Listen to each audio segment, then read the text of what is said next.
This is what they would have been thinking.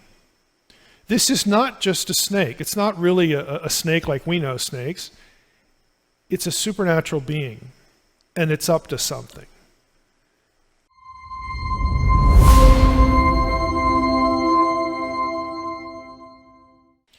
Third question, how would ancient people have read the story?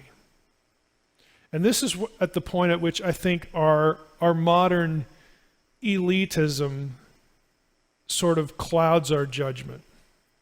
We presume that, well, people living, 2,000 years ago or 3,000 years ago, they would have read this story and really thought that they were talking snakes.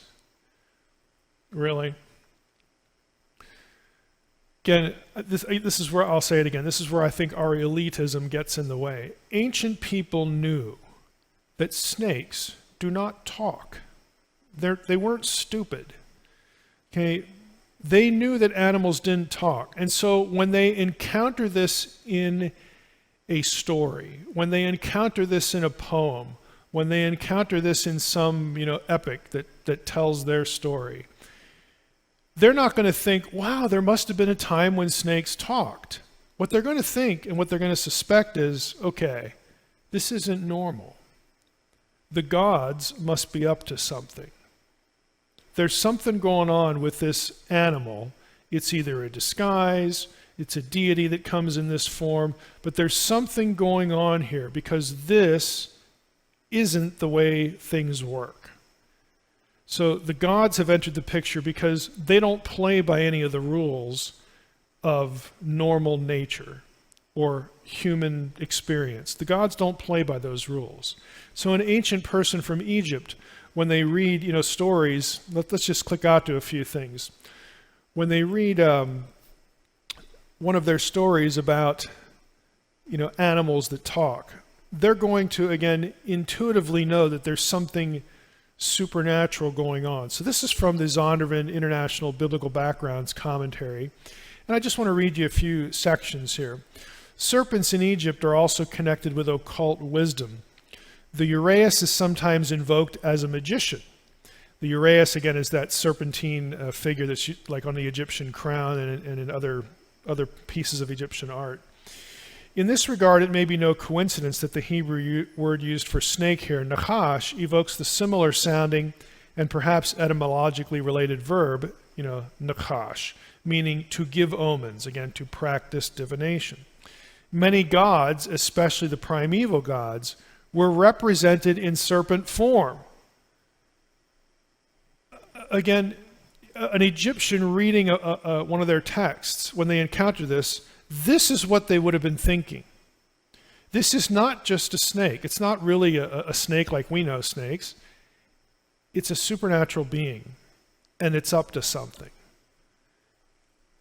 Again, it's sort of the simplest thing in the world, when you really think about it. Going down a little bit, the idea that animals in general, and serpents in particular, could communicate with humans is common in Egyptian literature. Again, the ancient person, it's also common in Mesopotamian literature. I mean, we can't, go through all of this.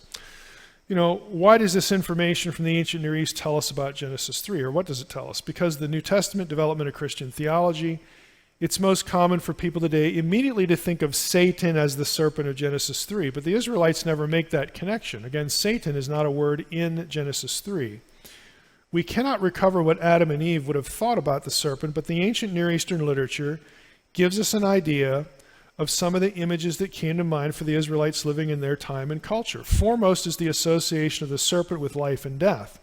Likewise, the serpent is wise, connected with disorder, and can be the enemy of God. Okay, that is what an Israelite is thinking. Now, I want you to take that line. It's in the same paragraph. The serpent is wise, connected with disorder, and can be the enemy of God. And these are meaningful perspectives. Well, okay, the Israelite may not have thought that's Satan, again, because the word Satan never shows up in Genesis 3. I get it. It's obvious. If you're looking at the Hebrew text, it's very obvious. But here's how they would have looked at it. There's a divine being here who has come to the humans, Adam and Eve, either as a serpent or in the form of, or again, something that looks serpentine, whatever it was. The appearance itself doesn't really matter. But there's a divine being here, and this is a figure who is supernatural, who is a figure of disorder and is the enemy of God. This is the original rebel. Okay, that much they would have known just out of the gate. And that's really all I'm saying in unseen realm. But there are a lot of people, again, when I go out and speak at different conferences, I get some pushback on this point. And when you think about it, this fits precisely into the ancient world. And so I don't really care if a person is, a lay person or a scholar and objects to this. Look, it is the simplest thing in the world. An ancient person knew snakes didn't talk. Genesis 3 is not about zoology. John is correct in Revelation 12. And what we have here is we have a story about an original rebel in Eden, in the divine council, in God's house where he lives. Again, we talked about God's house, Eden as a mountain and a garden, the place of the divine council. We talked about that last week. This is not a difficult read. It's really not in Genesis 3.